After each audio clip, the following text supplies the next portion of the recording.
Guten Morgen, meine Damen und Herren.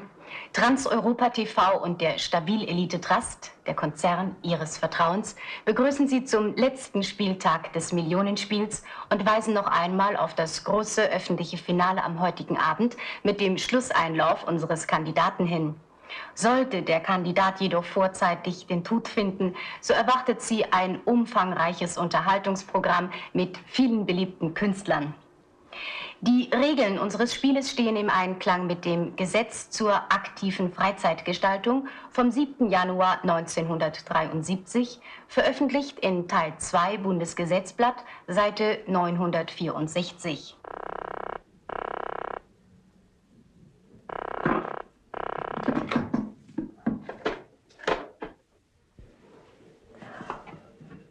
Ja? Ja. Ja. Kaffee.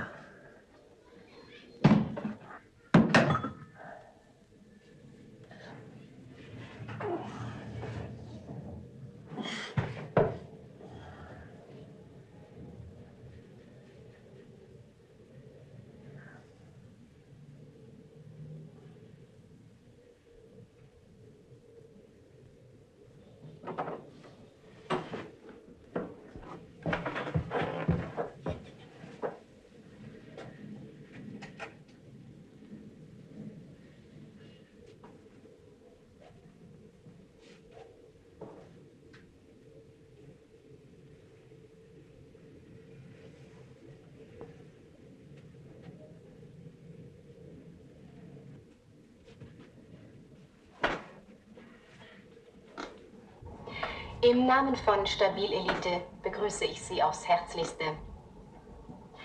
Das Millionenspiel beginnt jeweils am ersten Freitag eines Monats und endet 7 Tage später, ebenfalls freitags. Der Kandidat muss täglich mindestens eine von insgesamt 10 Stationen anlaufen. Das Prämiensystem des Millionenspiels ist nach dem Wertzeitprinzip entsprechend der Spieldauer und der Tötungsschwierigkeit gestaffelt. Geht die Verfolgergruppe das Risiko ein, die Tötung des Kandidaten erst während der letzten 3 Spielstunden vorzunehmen, so beträgt die Prämie im Erfolgsfall 120.000 Mark. Die Erfolgsprämie des Kandidaten beträgt im Überlebensfall 1 Million Mark. Die Feststellung des Überlebens wird von 2 Ärzten der Vereinigten Krankenhäuser des Stabil Elite Trust unter notarieller Aufsicht vorgenommen. Die Verfolgergruppe ist gehalten, während der Jagd jede Beschädigung von fremden Personen oder Sachen zu vermeiden. Beendet der Kandidat das Spiel vorzeitig durch eigenen Entschluss oder durch Tod, so fällt die Prämie in voller Höhe an die Stiftung Aktive Freizeitgestaltung, eine Einrichtung des Stabil Elite Trust. Eine Beschädigung von Sachen wird mit 5, jede Beschädigung von Personen mit 10 Strafpunkten belegt, über deren Geldwert eine unabhängige Jury entscheidet. Alle Sie sollten mich reinlassen, jedenfalls, wenn Sie Bernhard Lotz aufs Bett sind darüber hinaus durch die Vereinigten Staaten des Stabil Elite Trust gedeckt. Woher kennen Sie meinen Namen? Das Zimmermädchen hat Sie erkannt. Wahrscheinlich waren Sie auf der Toilette. 23 Uhr mitteleuropäischer Zeit. Die Grundprämie bei Tötung des Kandidaten... Sie telefoniert hat? Keine Ahnung. Aber an Ihrer Stelle würde ich mich vorsehen. ...auf 20.000 Mark. Sie erhöht sich bei Tötung an den folgenden Tagen um jeweils 10.000 Mark. Die Verfolgergruppe muss bei dieser Strategie spätestens 6 Stunden vor Spielende bekannt geben, dass sie den Joker setzt. Ja, meine Damen und Herren, und jetzt wünschen wir Ihnen wie immer... Wenn Sie einen Weg abschneiden, müssen Sie sich verstecken. Es gibt keinen anderen Ausweg.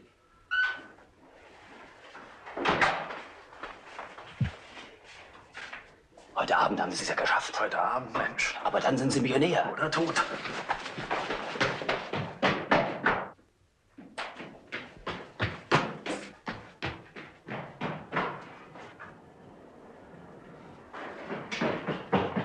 Ich bleib hier. Komm mit.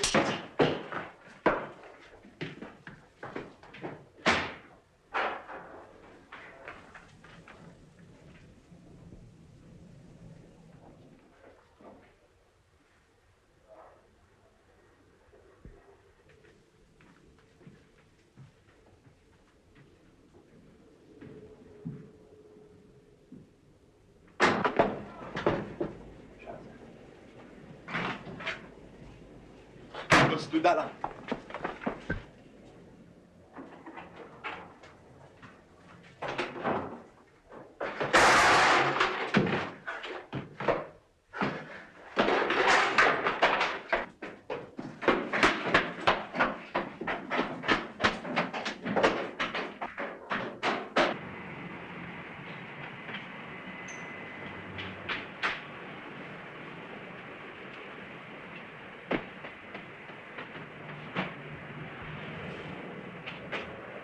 Zur Seite, Mensch!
Guten Abend, meine Damen und Herren, und herzlich willkommen zur 15. Folge des Millionenspiels. Das, meine Damen und Herren, war wie immer das Millionenballett, The Million Dancers, ganz gleich, wie Sie es möchten. Und das, was Sie eben gesehen haben, das war die Situation heute Morgen gegen 7 Uhr. Meine Damen und Herren, die letzten Stunden des Millionenspiels verbringen wir wie immer live in einer der größten deutschen Städte. Diesmal in einer Stadt, und jetzt haben Sie keine Angst, dass ich mit Ihnen einen Städtequiz machen möchte. Die Stadt liegt zwischen dem Wiehengebirge und dem Teutoburger Wald. Eine alte Bischofsstadt und Ihnen, liebe Sportfreunde, bestens bekannt vom VfL Osnabrück. Ganz besonders freue ich mich heute an, unseren Stadtrat zu begrüßen. In der westanatolischen Provinz Kütahya ist die Erde noch nicht zur Ruhe gekommen. Jeden Tag werden die Dörfer um Gedis durch neue Erdschüsse erschüttert. Die anderen? Meine Damen und Herren, bitte erwarten. Da ist nur Kanal 7 interessanter, als im Augenblick kaputt. 24. Folge. Nach dem schweren Erdbeben hat sich das Bild von Gedis auf wenige... Machen Sie mal den Ton vom Tilo lauter. Oder hat die Köhlerbande ihn längst den da unten erwischt, weg. ist er mit anderen Worten in den Kugelhagel der Köhlerbande hineingelaufen. Meine beiden Assistentinnen kennen die meisten auch von Ihnen. Auf der rechten Seite, das sehen Sie an dem grünen Dann quatscht da wieder ein Blech zusammen. Das ist unsere Das kommt aber an. Das ist unsere Yvonne mit den schwarzen Augen. Ich bin sicher, und ich hoffe, dass Sie es mir verzeihen, dass ich an dieser Stelle nicht verraten kann. Ich kann es ganz einfach nicht. Ihnen jetzt nämlich sagen, wie hat Lotz eigentlich die letzten Stunden verbracht? Was war, was ist überhaupt jetzt im Moment? Ist er vielleicht bereits längst von den Köhlers geschnappt worden? Ist es ihm so gegangen wie 8 seiner Vorgänger? Hat er seine Courage vielleicht sogar mit dem Leben bezahlen müssen? Alles das, meine Damen und Herren, ist jetzt im Moment noch nicht möglich. Das können wir Ihnen noch nicht sagen. Aber wie gesagt, wir hoffen, im Laufe des Abends ein gutes Showdown Ihnen zu servieren. Sie wissen, was passiert. Ich muss es Ihnen nicht noch einmal erklären, denn noch kurz vor Schluss garantiert. Meine Damen und Herren, so ging es heute Morgen weiter. Lotz wurde verfolgt. Ich möchte allen denen zu Hause sagen, die gesagt haben, 1 Million ist viel Geld, da mache ich mit. Sie merken, es ist nicht einfach. Bewaffnete Gangster immer im Nacken haben, ist, glaube ich, kein allzu gutes Gefühl.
Einmal in 3 Monaten und Sie können 90 Tage lieben. Oh. Liebe ohne Sorgen garantiert Ihnen Elilab, die Antibabyspritze aus der Stabililite-Forschung.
Wir hoffen, dass Herr Heigl aus diesem Abenteuer, das allerdings, meine Damen und Herren, und das muss ich einmal zwischendurch sagen, ja immerhin um 1 Million geht, ebenfalls heil herauskommt. Aber, meine Damen und Herren, wir haben einen Gast für Sie, einen Kandidaten, der jetzt den Mut besitzt, zu sagen, nach dieser Verfolgungsjagd der letzten 7 Tage, Köhler, Lotz, möchte ich der nächste Kandidat in 6 Wochen bei der 16. Folge sein. Schönen Dank, liebe Ulla, die habe ich Ihnen noch nicht vorgestellt, die habe ich nur so von unten nach oben gewinkt. Ich danke Ihnen, meine Damen und Herren. Herr Kowalski, ich begrüße Sie. An dem Händedruck merkte man bereits, Kraft haben Sie. Herr Kowalski, eine Frage. Sie haben hoffentlich alle Sendungen gesehen, alle 15 bisher. Ich habe alles auch die wöchentlichen Einblendungen. Alles gesehen. Alles Sie machen immer noch mit? Ich mache immer noch mit. Das finde ich enorm. Was machen Sie vom Beruf eigentlich, Herr Kowalski? Gastwirt. Sie sind Gastwirt und Sie haben Ihre Kraft vom Bierzapfen. Vom Fässerstemmen. Vom Fässerstemmen. Scherz beiseite. Was machen Sie sportlich wirklich, um sich fit zu halten, um zu sagen, jetzt, ich entlaufe der Köhlerbahn. Sie wissen, dass die Köhlers wieder dabei sind bei der 16. Ja, das weiß ich. Gut. Was tun Sie sportlich? Sportlich mache ich alles. Waldläufe, Fußball, Handball, Schwimmen, Radfahren, Judo. Radfahren nicht beim Chef? Beim Chef nicht, nein. Judo machen Sie auch? Judo auch. Aha. Machen Sie mal. Bei Ihnen? Was heißt bei Ihnen? Glauben Sie, ich würde das nicht vertragen, oder was? Ich möchte mal sehen, ob Sie das wirklich können. Sie liegen auf dem Kreuz dann. Mein Lieber, der geht aber ran. Machen Sie mal. Aha, das genügt. Dankeschön. Wie nennt man einen solchen Griff? Hüftwurf. Ein Hüftwurf. Und mit dem Hüftwurf glauben Sie jetzt, die Köhlerbande auf die Hüften zu schmeißen? Ja, man muss es lernen, ne? Man muss es lernen. Dann haben Sie sowas Ähnliches schon mal gemacht wie Millionenspiel? Ja, ich war bei Rate mit, Riskiere mit. Das gibt's Samstagabend. Naja, 3. Programm, sieht sowieso kein Mensch. Lieber Herr Kowalski, dann kann ich eigentlich nur eines sagen. Toi, toi, toi. Ich hoffe, dass Sie gewinnen. Genau das Gleiche, was wir heute Abend von Lotz hoffen, hoffe ich bei Ihnen in der 16. Sendung. Ich hoffe es auch. Schön. Herr Kowalski, toi, toi, toi. Auf Wiederschauen.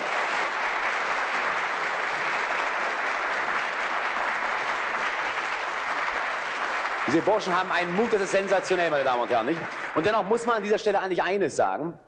Und ich glaube, das ist der ganz entscheidende Punkt an dieser Stelle. Es gibt im Lande so viele Samariter, so viele Helfer, die immer wieder in dem entscheidenden Augenblick sagen, hier muss ich helfen, hier muss ich eingreifen, sodass eigentlich der Gejagte wiederum nicht in einer solchen Position ist, wie man es manchmal vermutet. Und selbstverständlich, und auch das sollten wir nicht verschweigen, das können wir ganz einfach nicht verschweigen, gibt es Menschen, Sie haben es gerade vorhin im Film selbst gesehen, die auch den Köhlers helfen, die ihm wichtige Hinweise geben, wo ist Lotz zurzeit. Aber meine Damen und Herren, die Mehrheit bangt ganz einfach mit ihm, bangt um das Leben von Bernhard Lotz.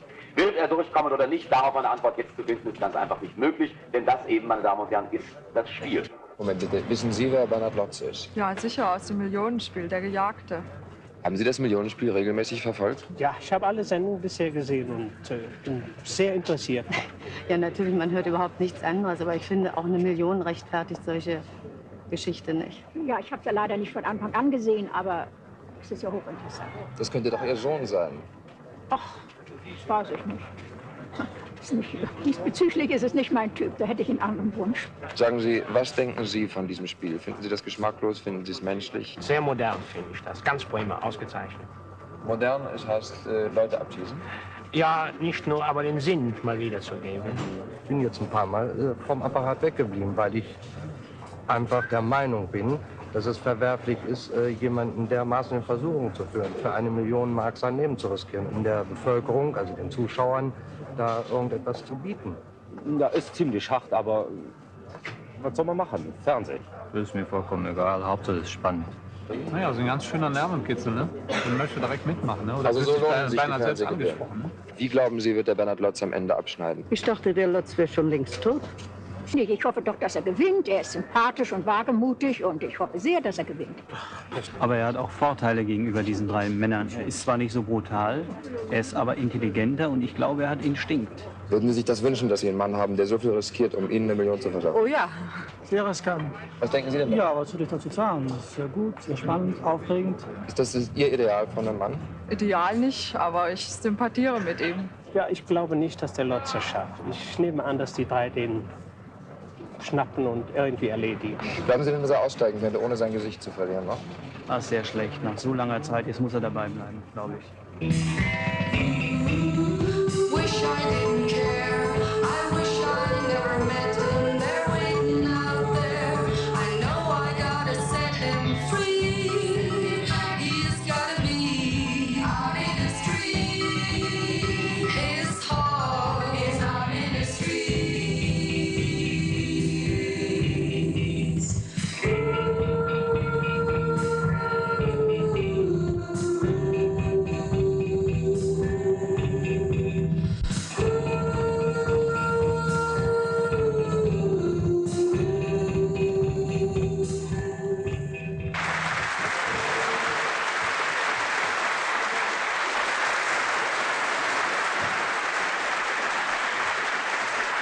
Herzlichen Dank.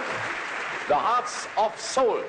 Meine Damen und Herren, wie die meisten von Ihnen wissen, oder wissen sollten auf jeden Fall, hatte sich heute Nacht Bernhard Lotz in das Hotel Terminal eingemietet, unter falschem Namen natürlich. Und wie Sie vorhin in der Aufzeichnung gesehen haben, meine Damen und Herren, wurde er dort aufgestöbert. Aber das Zimmermädchen Cornelia Zinn hatte Lotz verraten. Wir stellten ihr die Frage, die Sie garantiert auch gestellt hätten. Warum hat sie es getan? Aus Gerechtigkeit. Alle helfen immer dem, der da gejagt wird. Die anderen sind immer die Dummen. Dabei ist das bei dem Beruf. Ich muss auch arbeiten, ich weiß, wie das ist. Tut es Ihnen jetzt leid, Fräulein Zinn? Nein, ich bereue das nicht. Oder sind Sie gar sauer, dass Lotz entwischt ist? Nein, auch das nicht. Mhm. Sind Sie erleichtert? Nee, warum? Tja, meine Damen und Herren, das haben Sie gehört. Auch das gibt es. Aber Sie erinnern sich garantiert an diesen Mann, an den Kellner im Hotelterminal, der im letzten Augenblick Lotz die Flucht ermöglichte. Ein braver Samariter, Egon Freitag. Das, meine Damen und Herren, zu Hause und auch hier im Saal, Egon Freitag, Waldwienerlee 14, ein braver Samariter. Also da können Sie sagen, was Sie wollen, interviewen kann der nicht. Danke Ihnen. Das kommt aber an. Das haben Sie schon mal gesagt.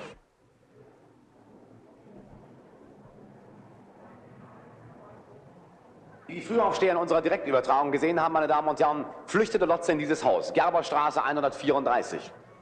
Ob es ein sicherer Zufluchtsort war, wird er wahrscheinlicherweise auch nicht geglaubt haben. Waren ihm die kaltblütigen Mörder auf den Fersen oder hat er sie endgültig abgeschüttelt? Oder war es vielleicht sogar eine tödliche Falle?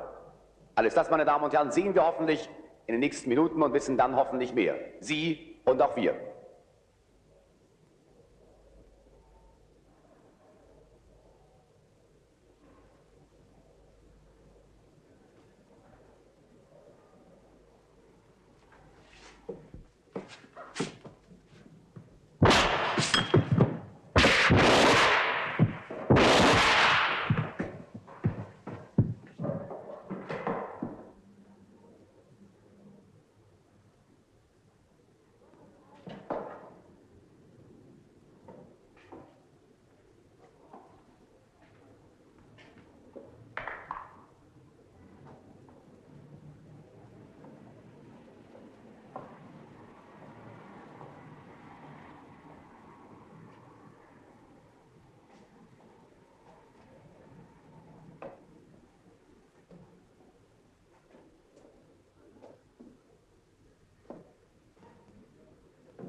Ihr Lotz, hört ihr mich?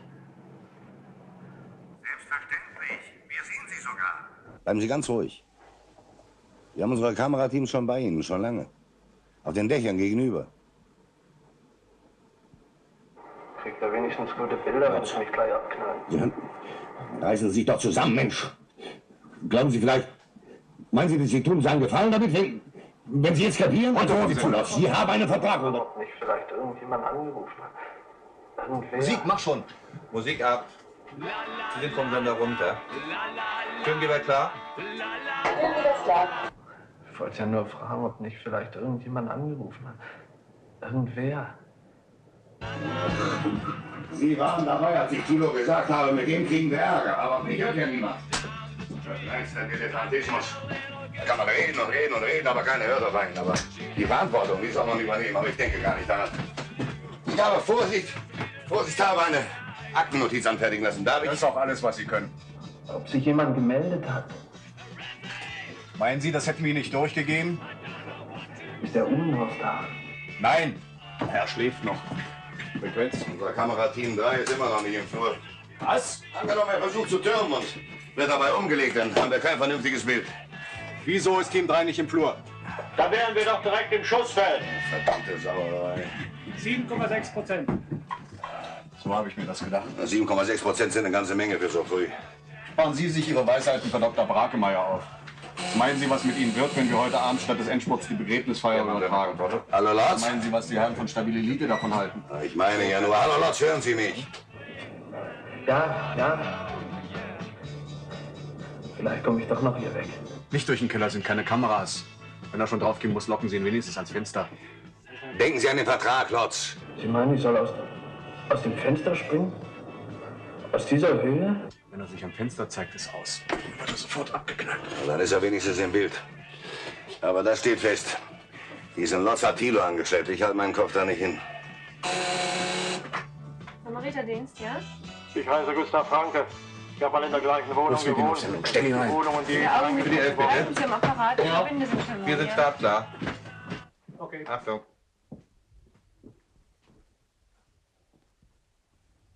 Hier spricht Gunther Muljan. Können Sie Lotz helfen? Ich hoffe ja. Hören Sie, Lotz. Ja. Er soll sich beeilen. Die Tür. Sagen Sie Ihren Namen. Ich heiße Gustav Franke. Ich habe mal in der gleichen Wohnung gewohnt. Das ist die Wohnung, in die eben reingeschossen worden ist. Sprechen Sie langsam und ruhig und deutlich. Haben die Türbahn, steht da. Sagen Sie schon, was haben Sie Ich mitzuteilen? weiß natürlich nicht genau, das ist nun schon 12, 13 Jahre her. Mein Vater war ein Fenster früher. Das haben wir zugemacht. Mit Pappe. Ganz provisorisch. Im Bad. Ich wollte es immer mal richtig durchmachen. Als die Tapete dann drüber war. Das Fenster geht in den Hof nach hinten. Und unter dem Fenster ist doch der Schuppen. Das kann man jetzt im Fernsehen nicht sehen. Aber wenn der noch da ist, müsste Lotz wie gesagt, schon eine Zeit lang her. Ja, da sind sie. Ja, habe ich doch gesagt. Also, wenn der Schuppen noch da ist, müsste Lotz rausspringen können. Das ist, wie gesagt, schon eine Zeit lang her.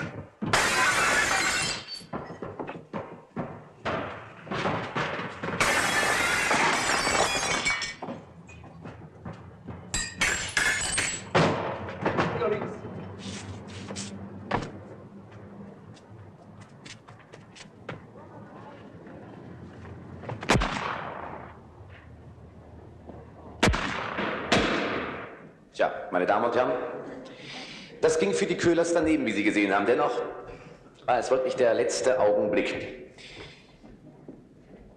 Ich möchte Ihnen jetzt, meine Damen und Herren, das kann man immer schlecht lesen, was auf einem solchen Zettel steht.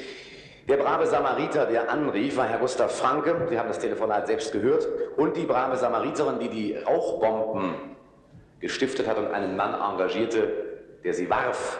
Das war Frau Gabriele Steinfurt aus Delmenhorst, Schrimmweg 14. Und ich glaube, sie ist selber da. Liebe Frau Steinfurt, kommen Sie ein bisschen zu uns raus. Nehmen Sie Ihre Tasche ruhig mit. Ich weiß, dann fühlt man sich wohler. Frau Steinfurt. Sie merken, die gesamte Halle-Gartlage in Osnabrück ist unserer Meinung. Kompliment an Sie. Ist ja nichts Besonderes, was ich gemacht habe. Das sagen Sie. Ach, das hätte Ich ja bin jeder sicher, es getan. hätte Nein, das ist mehr eigentlich als Pflicht. Ich meine, für einen Die meisten tun es, da haben Sie völlig recht. Aber ich meine, ich könnte mir auch vorstellen, dass eine ganze Menge sagen, was geht mich das an? Ich will ja die Millionen nicht haben. Das glaube ich nicht. Glauben Sie nicht? Nein, es gibt doch sehr viele anständige Menschen. Aber Sie haben ganz, ganz schnell geschaltet. Aber ich möchte von Ihnen jetzt Folgendes wissen. Frau Steinfurt, ich sagte eben, Sie haben 5 Rauchbomben gestiftet und Sie haben einen Mann engagiert, der sie geworfen hat. Wer war das? Dem müsste man ja auch jetzt Dankeschön sagen, ne? Der hat ja auch sein Leben aufs Spiel gesetzt, der Junge. Ach, das war ein Bekannter, das war ein Nachbar, weil... Sagen Sie uns den Namen des Nachbarn? Ach, das möchte ich lieber nicht. Ich glaube, der kriegt Ärger, wenn ich das sage. Der ist nämlich jung verheiratet und der hat das mir zuliebe, hat er das getan. Das war eine großartige Sache. Den Namen können Sie ruhig sagen. Im Gegenteil, die Frau wird stolz auf ihn sein. Nein, da bin ich sicher. Bitte Sie, ich Möchten Sie möchte nicht das sagen? lieber Möchten Sie nicht sagen? Gut, vergessen wir das. Aber eine andere Frage. Haben Sie dem was gezahlt dafür oder hat das er einfach freiwillig getan? Nein, das ist eben ein Bekannter von mir, aber eigentlich ist es eine ganz harmlose Geschichte, bloß ich weiß auch nicht, wie ich das jetzt... Liebe Frau Steinfurt, passen Sie auf. Vergessen wir das alles, sagen wir ihm herzlichen Dank. Wenn er uns jetzt sehen sollte, schönen Dank. Sie Unbekannter, schönen Dank, Frau Steinfurt, dass Sie sofort die Situation erkannt haben und gesagt, jetzt habe ich hier Rauchbomben zu Hause. Wo haben Sie die eigentlich her? Weil ich bin aus der Branche. Aus der Rauchbombenbranche oder Nein, aus der Feuerwerksbranche insgesamt gesehen? Nein, mein Mann ist, der ist Pyrotechniker. Ah ja, Und Feuerwerker. Wir haben zu Hause eine Firma. Meine Eltern, die haben eine Firma für Feuerwerkskörper. Ich weiß auch nicht. Gut, so die Tränen in den Augen, das finde ich ganz zauberhaft. Liebe Frau Steinfurt, ich möchte noch einmal sagen, ganz, ganz herzlichen Dank. Sagen Sie bitte ebenfalls dem, der Sie geworfen hat, nochmal schönsten Dank von uns, von der TETV. Und ich darf, glaube ich, sagen, meine Damen und Herren, auch in Ihrem Namen. Und der Applaus hier in der Halle, den sollten Sie Ihnen mit nach Hause nehmen. Sie merken, wir haben auch noch Blumen für Sie. Liebe Frau Steinfurt, ich danke Ihnen. Schönen Dank. Ja, was ist denn? Ich habe noch eine Bitte. Gerne. Dürfte ich vielleicht meine Kinder, die verfolgen nämlich die Sendung. Ich habe gesagt, vielleicht, dass ich ihnen guten Abend sagen Aber natürlich, dürfte. da ist unsere Kamera. Also, guten Abend, Lilly und Ecki und Tilly. Vielen Dank. Dankeschön. Sie sehen, die Mutti ist eine richtige Fernsehansagerin eben gewesen. Mit Tränen in den Augen. Das fand ich süß. Dankeschön, Frau Steinfurt. So, meine Damen und Herren, bevor wir jetzt weitergehen im Programm, hat der Stabil-Elite-Konzern für Sie einen wichtigen Hinweis, der für Ihr Wohlbefinden genau der richtige ist. Sitting in the morning sun, I'll be sitting in the evening sun, watching the ships roll in, then I watch them roll away. Yeah, sitting on the dock of the bay, watching the tide roll away. Sitting on the dock of the bay.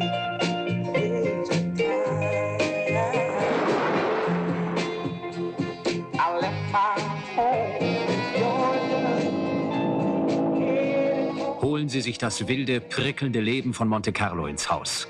Es ist eingefangen in Quell Monte Carlo. Die herrlichste Erfrischung aus den wilden Quellen des Stabil-Elite-Konzerns. Macht nicht nur die Männer munter, auch die Frauen. Und zwar sofort. Für viele, viele schöne Stunden.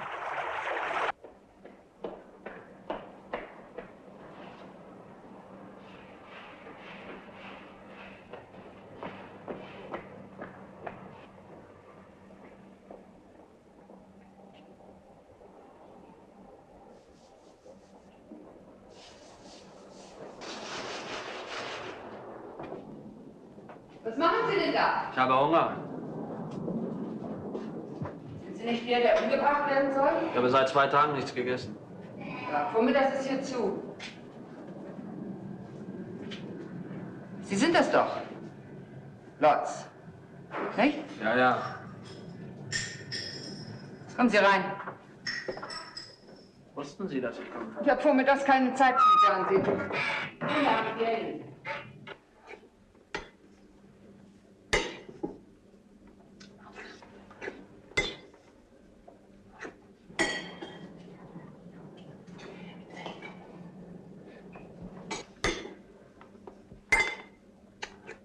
Schmeckt's?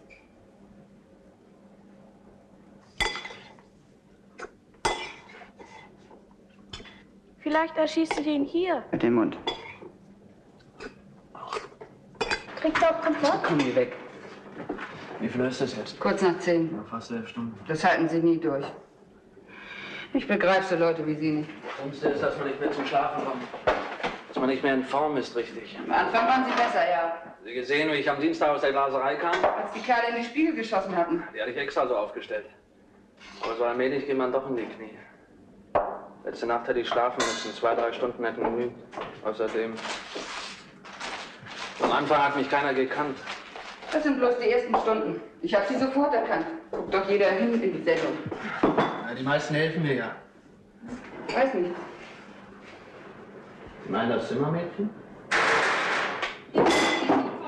Erwarten Sie jemand? Haben Sie noch einen zweiten Ausgang? Nein, nur durch den Saal.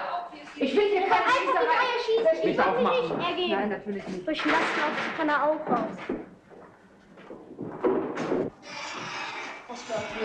Frau Lindner, dürfen wir uns bitte mal hier umsehen? Meine Damen und Herren, wir befinden uns hier in der Großküche, von der wir mit Sicherheit annehmen, dass Bernd Lotz sich hier versteckt hält. Auf den ersten Blick, wie Sie selbst sehen können, scheint er nicht hier zu sein, aber es gibt eine Menge Möglichkeiten, sich hier versteckt zu halten. Vielleicht kann uns die Angestellte weiterhelfen. Verzeihen Sie bitte, ist Bernd Lotz noch hier? Nein, war er hier? Gut, vielleicht schauen wir uns selbst mal in dem angrenzenden Raum um. Sie wissen, meine Damen und Herren, dass Lotz heute am 7. Tag seiner Flucht eines seiner härtesten Abenteuer zu bestehen hatte. Die Köhlerbande war ihm ganz dicht auf den Fersen und in der Tat macht er einen sehr mitgenommenen Eindruck. Herr Lotz, wie fühlen Sie sich? Gut wäre geprahlt. Ja, Sie haben eine Handverletzung. Glauben Sie, dass Sie das beeinträchtigen wird? Oh, das ist nicht der Rede wert. Wenn es dabei bleibt. Ja, wenn man die Ereignisse des heutigen Tages so überblickt, hat man den Eindruck, Sie haben weniger Verstand als Glück gehabt. Das ist ein gutes Zeichen, oder?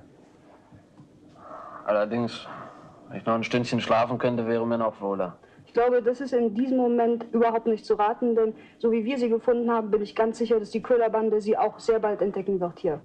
Ja, meine Damen und Herren, ob Lotz sich schlafen legen will oder nicht, das kann nur ein einziger entscheiden, nämlich er selber, Bernhard Lotz.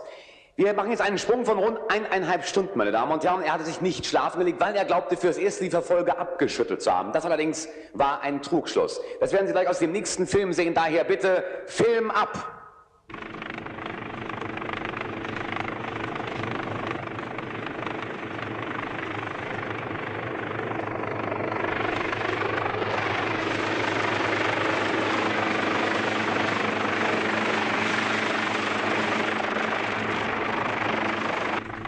Einmal noch sind wir ganz nah an Lotz herangeflogen. Und wenn Sie, meine Damen und Herren, ganz genau auf den Hintergrund achten, dann sehen Sie doch schon, das Auto der Verfolger Lotz selbst hat es offenbar noch nicht bemerkt. Köhler macht sich bereit zum Schießen, er stürzt, lenkt seine Kameraden ab. Lotz hat es gesehen, läuft über das Feld, auf den nahen Wald zu seiner einzigen Chance zu kommen. Schützenpfeifen, er wird sich nicht gesehen und läuft weiter. Aber sein Lauf wird allmählich langsamer. Ganz offensichtlich hat er sich vorhin verletzt, wie ich schon annahm. Und es ist eine Frage, ob er den Wald noch erreicht wird. Ja, er kommt ihm näher, verschwindet in den Büschen. Und in diesem Augenblick natürlich keine Chance mehr für die Verfolger, ihn zu erwischen. Null Pille, null Pille, null Pille.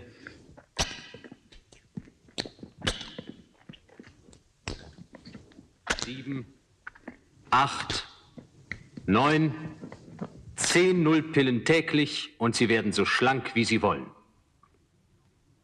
Kaufen Sie sich Ihre Wunschfigur. Kaufen Sie sich Nullpillen. Ein neuer Erfolg der Stabilelite-Forschung. Das haut einen doch um. Der Kerl ist ja nun wirklich nicht zu brauchen. Er hätte nach links gehen müssen, das wäre besser gewesen. Besser? Da drücken Sie sich aber verdammt vornehm aus. Haben Sie darüber auch eine Aktennotiz? Naja, ich habe ja bloß gemeint, wenn er nach links geht, dann war aber rasch. haben wir ihn besser im Bild. Hätte nicht viel gefehlt und die Sendung wäre nach 24 Stunden zu Ende gewesen. Wir lassen hier die Puppen tanzen und Ihr Kandidat reagiert wie ein abgetakelter Boxer. Mein Kandidat. Ich habe von Anfang an gesagt, ich habe dafür keine Verantwortung. Wie sieht's bei Ihnen aus? Sind Helfer in der Nähe? Ich überprüfe das mal eben. Aber Dalli, Mensch. Das eine kann ich Ihnen sagen, Muljan. Ich halte meinen Kopf nicht hin, wenn die Sendung baden geht. Ich nicht. Wir sitzen alle in einem Boot. Wenn es schief geht, sind wir alle dran. Ich meine, wenn die Sendung mal durchhängt oder zu früh zu Ende ist, oder ist Ihnen das noch nie passiert? Ich meine, Chef? Ja? Im unmittelbaren Aktionsradius haben wir folgende Posten. Bruno Wegner, Claudia Müller und Karl-Heinz Wocker. Auch das noch. Wer ist am nächsten? Nach meinen Unterlagen die Müller. Sehr gut. Können Sie durchhalten? Ich versuch's mal. Chef? Ja? Ich hab sie. Okay. Nach meinen Unterlagen befindet sich Lotz jetzt 2 Kilometer von hier entfernt. Okay. Gib mal den Index. Bitte. Das ist aber das letzte Mal, dass wir Ihrem Kerl da aus der Patsche geholfen haben.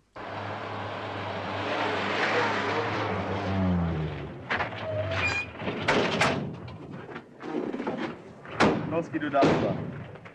Woher weißt du, dass er daher kommt? Weil das die Richtung ist, die er vorher auch gegangen ist. Na und? Los, geh rüber. Mensch. Was soll denn hier? Kann man ja warten, bis Wag nicht ewig, geh da oben hoch. Los!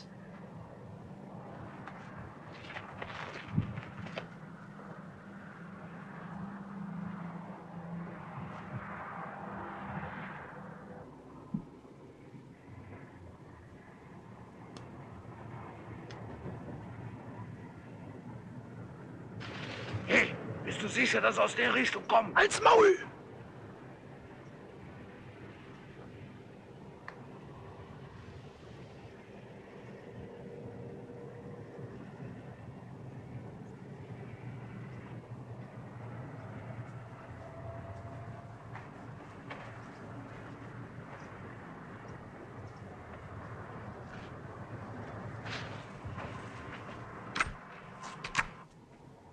Nicht wieder zu früh, er kommt ja freiwillig.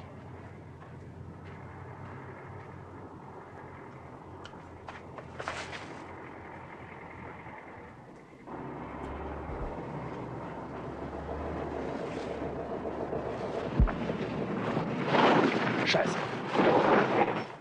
Los, los in den Wagen. Warten Sie auf eine schriftliche Einladung?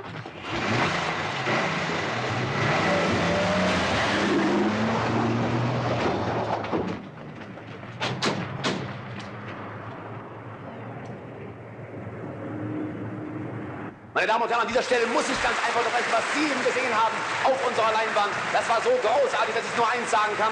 Claudia von Hohenheim, so hieß diese Dame. Und ich möchte sagen, Applaus für Sie, meine Damen und Herren, hier in der Halle Gartlage. Und ich bin sicher, auch Sie zu Hause haben an dieser Stelle gesagt, das war so enorm, das hat ganz einfach so enorm gut getan, meine Damen und Herren, zu sehen, wie diese Frau gesagt hat, in dem Moment muss ich ganz einfach helfen, muss ich sagen, hier ist jemand in Not, da muss ich da sein. Mit wie viel Witz, meine Damen und Herren, sie es gemacht hat und gesagt hat, ich muss jetzt ins Auto springen, jetzt muss er in meiner Gegend sein, jetzt muss ich hinein. Genau in dem Augenblick, in dem Lotz die Hilfe brauchte, hat sie gesagt, ich bin da. Und sie war da, wie Sie eben selbst gesehen haben. Denn das, meine Damen und Herren, war wieder einmal eine Situation, in der es hätte böse ins Auge gehen können. Aber, meine Damen und Herren, wir haben eines versucht. Wir haben gesagt, genau wie im Falle Gabriele Steinfurt aus Delmenhorst, bitte kommen Sie zu uns, wir holen Sie ab. Wir möchten ganz einfach unseren Fernsehzuschauern zu Hause sagen, das ist diese Frau, die geholfen hat. Das ist Claudia von Hohenheim. Sie hat gesagt, nein. Nein, ich möchte es nicht. Ich habe etwas getan, für das ich wirklich keinen Dank verdient habe. Ich habe etwas getan, was für mich selbstverständlich ist. Meine Damen und Herren, Sie haben eben hier in der Halle applaudiert und ich bin sicher, auch Sie zu Hause haben gesagt, das war großartig. Das muss man ganz einfach tun.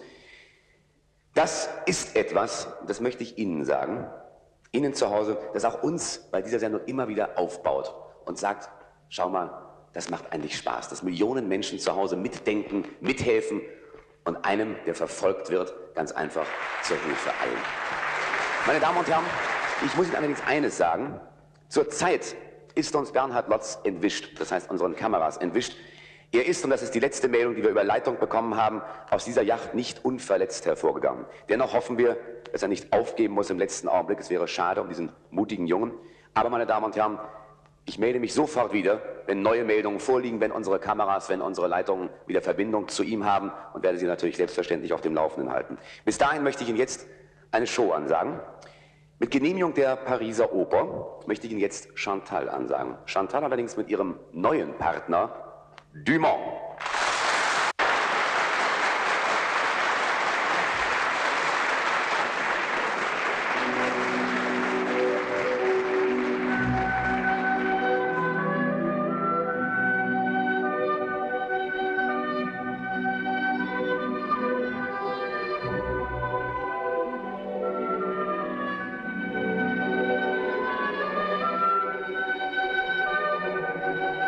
Hallo Tito. Wie läuft's denn? Na, fabelhaft, großartig. Ja? Mir gefällt so mit meinen Leuten, kommt so großartig an.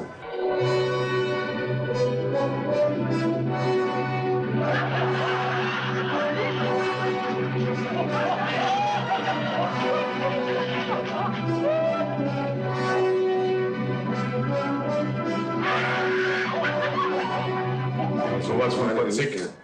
Da konnte auch schon meine Großmutter nicht mehr drüber lachen. Was gefällt Ihnen jetzt schon wieder nicht mehr? Das war auch nicht. Können Sie da etwa lachen? Das ist mein Bier. Ich Sie engagiert? Ja, den Leuten gefällt es. Dann sehen Sie sich mal einen Index an. Was ist denn das da? Der Rest war Aufzeichnung. Kann ich mal sehen? Wir haben es nicht gesendet. Warum eigentlich nicht? Weil wir die Leute nicht erst hochkitzeln können mit Andeutungen über schwere Verletzungen und die dann zeigen, dass weiter nichts war. Ich möchte aber gerne sehen. Lass mal laufen. Ich bin völlig am Ende. Fast die ganze Woche nicht gepennt. Ja, glaube ich. Wie Sie das gemacht haben, war richtig prima.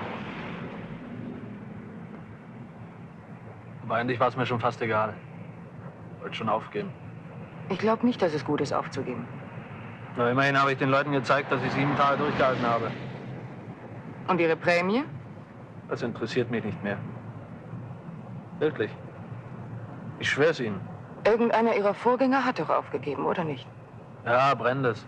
Da war doch irgendwas mit dem. Ich habe da kürzlich was gelesen. Der hat nach 4 Tagen aufgegeben. Dann hat man ihn weggeschafft. Der war... Naja. Ich glaube, vorigen Monat hat er sich aufgehängt. Sehen Sie? Er hat es einfach nicht verkraften können, dass er aufgegeben hat. Und Sie meinen, Sie könnten das? Ja, doch. Haben Sie denn keine Angst, dass...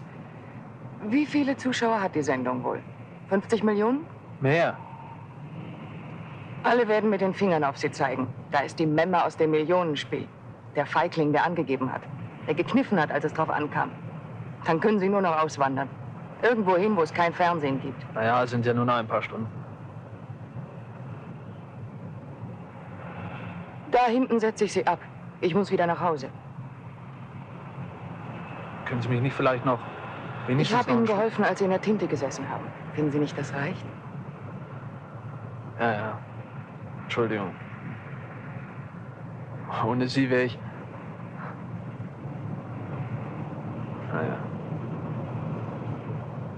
Ja, Ihre Nerven möchte ich haben. Wieso? Immerhin sind die da bald fertig und soviel ich weiß, ist Lotz immer noch nicht gefunden. Soll ich ihn selber suchen? Das wäre mal eine gute Idee. Bloß nicht meinen Job, Herr Ziegler. Ich werde mal nachsehen, ich bin gleich wieder da. Meinetwegen brauchen Sie sich nicht zu beeilen. Drehen Sie mal das erste Programm auf. Ja.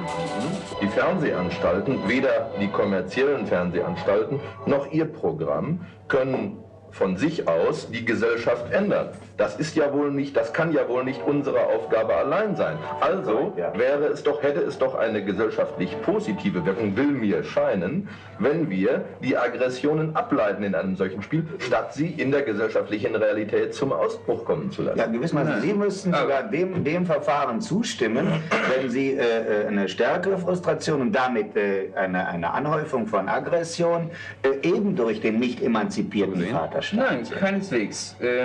Sie gehen davon aus, dass ich davon überzeugt bin, dass auf diese Weise Aggression reagiert wird.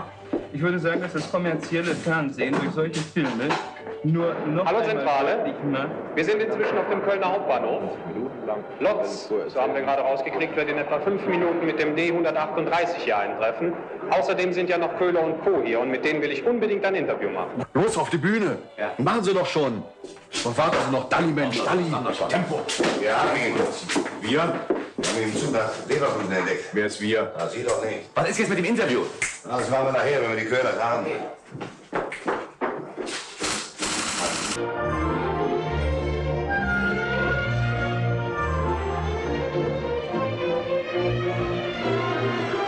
Meine Damen und Herren, bitte verzeihen Sie es mir. Ich muss an dieser Stelle unterbrechen, aus gutem Grunde unterbrechen, was Sie gleich selber hören und selber sehen werden, so hoffen wir jedenfalls. Herzlichen Dank, Dumont, herzlichen Dank, Chantal. Meine Damen und Herren, wir haben gerade in diesem Augenblick Verbindung bekommen. Wir haben erfahren, dass Bernhard Lotz zurzeit im Versorgungszentrum Köln eingetroffen sein soll. Und ich würde sagen, das ist auf jeden Fall ein so spannender Augenblick, dass wir sehen wollen, wie es ihm jetzt geht, was sich dort getan hat in der Zwischenzeit. Nein, meine Damen und Herren, das scheint ein Irrtum zu sein. Das scheint das lang versprochene Interview mit der Köhlerbande zu sein. Das nämlich ist Witte, das ist Hänsel. Und jetzt müsste auch der Boss irgendwo auftauchen mit dem grimmigen Blick. Köhler persönlich. Und hier endlich haben wir sie erwischt, so wie sie da hinten stehen, die Köhlerbande. Und vielleicht kann jetzt die Kamera schnell mal ein bisschen mitkommen, denn ich glaube nicht, dass Köhler, Hänsel und Witte besonders lange auf uns warten. Im Moment stehen sie noch so da, als könnten sie kein Wässerchen trüben. Aber Sie selbst, liebe Zuschauer, haben ja oft gesehen, wie gefährlich diese Burschen aussehen können. Und ich glaube, dass kurz vor Toresschluss für uns und für Sie interessant ist, mal zu erfahren, was hat Köhler, was hat Hänsel und was hat Witte gemacht, bevor er fürs Fernsehen Menschen jagte. Herr Witte, wie war das bei Ihnen? Ja, ich war eigentlich für alles zu haben. Und zuletzt da bin ich mit Staubsaugern gewandert. Ja, und dann habe ich mich vertan. Wie haben Sie sich vertan? Naja, ich musste mich eine Weile ins Privatleben zurückziehen. Sie waren gewissermaßen für längere Zeit verreist und für niemanden zu sprechen. Ja. Und Sie, Herr Hänsel, reisten auch viel. Ich glaube, Sie sind Fahrer gewesen. Ja, ich habe mein Geld mit Autofahren verdient, im Ausland, ein bisschen geschmuggelt. So haben wir uns kennengelernt und seitdem arbeiten wir zusammen. Wie lange, Herr Köhler, arbeiten Sie schon zusammen mit Hänsel und mit Witte? Schon ein paar Jährchen. Und sind zufrieden? Bis jetzt ja. Aber mit dem Ablauf des Geschehens in dieser Woche können Sie ja nicht so ganz zufrieden sein. Wieso nicht? Es ist gewissermaßen kurz vor Mitternacht und Sie haben Lotz noch nicht erwischt. Werden Sie nicht ein bisschen nervös? Überhaupt nicht. Wir haben mit der Jagd ja noch gar nicht richtig angefangen. Wir bleiben dem Burschen bisher auf den Fersen und wir warten bis zum letzten Augenblick. Sie wissen selbst, mehr Zeit bringt mehr Geld. Ja, das ist also Spielregel gewissermaßen und das kann ich verstehen. Ob ich Ihre Sicherheit, Selbstsicherheit verstehen kann, ist eine andere Frage. Nun, auf jeden Fall sind Sie für diese letzten Stunden ganz gut ausgerüstet. Vielleicht kann die Kamera mal ein bisschen runterschwenken. Hier bei Hänsel zum Beispiel. Vorsicht, nicht gerade mir die Mündung ins Gesicht. Maschinenpistole, großes Magazin, Herr Hensel, für wie viele Personen würde das notfalls ausreichen? Ja, für 20 langt's dicke. Na, malen Sie den Teufel nicht an die Wand. Im Moment können wir und können letztlich auch Sie, liebe Zuschauer, zufrieden sein. Sie sehen vielleicht hier den Sicherheitsbügel. Der ist noch auf S geschaltet. Wenn es mal auf F geht, dann möchte ich eigentlich nicht mehr in der Nähe sein. Aber das ist auch wiederum meine Auffassung. Bei Ihnen, Herr Köhler, sieht das anders aus. Deswegen möchte ich Sie fragen, macht es Ihnen wirklich nichts aus, wenn Sie also Lotz jetzt in diesen letzten Stunden noch erwischen, ihn dann wegen des Geldes, das Sie von unserer Gesellschaft bekommen, ihn notfalls auch umzulegen? Na wieso? Das ist unser Beruf, wissen Sie. Ich meine, was bleibt uns übrig? Wir haben den Job angenommen und wir werden ihn auch zu Ende führen. Hätten Sie, umgekehrt gefragt, auch selber den Job von Lotz mal übernehmen wollen? Vielleicht schon, sicherlich. Das kann schon sein, dass ich das mal mache. Einen Job will ich nie übernehmen, Ihren. Warum nicht? Macht mir keinen Spaß. Immerhin brauche ich nicht zu schießen. Nein, Entschuldigung, wir müssen jetzt wirklich gehen. Also es war sehr nett mit Ihnen, ja. Sagen Sie mir aber noch ganz schnell, Herr Bitte, was machen Sie mit dem Geld, wenn Sie es noch kriegen? Wir kaufen kein Mikrofon. Wiedersehen. Ja, so wird man stehen gelassen, meine Damen und Herren. Ich hoffe aber nicht. Ja? Ja, ich weiß mit ja schon was anzufangen. Können Sie sicher sein. Konkrete Pläne? Häuschen, tolles Auto, Häuschen, tolle Frauen? Häuschen, da sitzt man so fest. Tolle Frauen, ja, Auto auch. Aber Häuschen, da sitzt man so fest. Hey, sind Sie nicht Ja, da? ist gut, genau. Pass auf mit dem Folgendes. Der Lotz muss da ankommen, kennst du doch. Lotz? Ja. Schnappen hier als Fahrgast und bringen ihn Richtung Kapsack. Ja, und hier, Benzingeld? Hier, reicht das? Okay. Heute noch verlassen? Kannst dich drauf verlassen. Tja, meine Damen und Herren, das sind schon dolle Typen, diese Köhlers. Die Köhlerbande. Aber ich würde sagen, auch Sie hätten Ihren Beifall verdient. Die Herren Köhler, Witte und Hensel.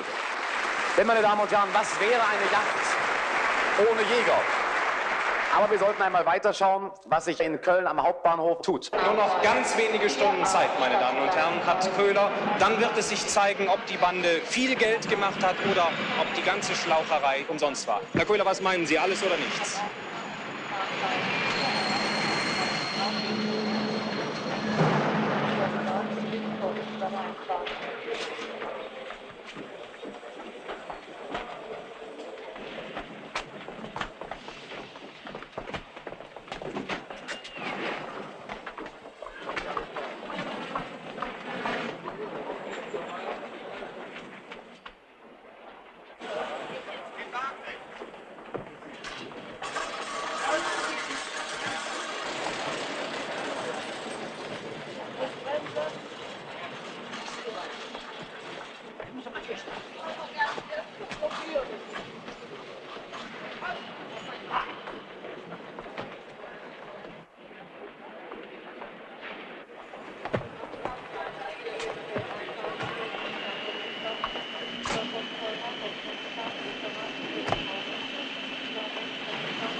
Meine sehr verehrten Damen und Herren, ich möchte Ihnen die neue Klinklang-Messer-Kollektion des Stabil-Elite-Konzerns vorstellen, die aus Tradition und Fortschritt geschmiedet allen individuellen Wünschen Rechnung trägt. Das ist das Klinklang-Tomatenmesser, das Tomaten mit einem Schnitt zerteilt. Das ist das Klinklang-Brotmesser, das krümellos das Brot zerschneidet. Das ist das Klinklang-Buttermesser, das die Butter ideal verstreicht. Das ist das Klinklang-Kartoffelmesser, das die Kartoffeln hauchdünn schält. Das ist das Klinklang-Wurstmesser, das auch weiche Wurst gut schneidet. Das ist das Klinklang-Fleischmesser, das auch zähes Fleisch mühelos mit einem Schnitt zerteilt. Und das ist das Klinklang-Messer für Leute, die zu viel reden. Für jeden Zweck das richtige Messer. Lotz!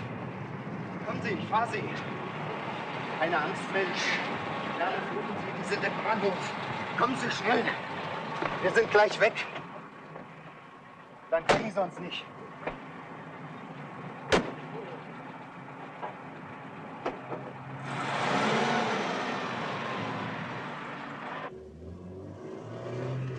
Und wohin? Ich wüsste vielleicht was. Nach Norden. Was Norden? Richtung Düsseldorf, Solingen, Wuppertal? Nach Norden. Wagen 695 vom Hauptbahnhof nach Norden, Richtung Was machen Sie da? Mensch, das machen wir immer. Die Zentrale muss Bescheid wissen, wo wir sind. Heute nicht. Fahren Sie mich nach Düren. Das liegt im Westen. Eben.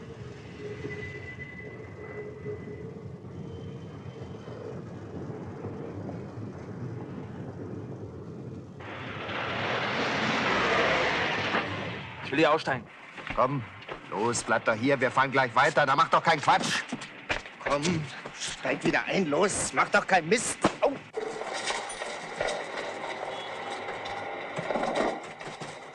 Hallo Zentrale. Hallo.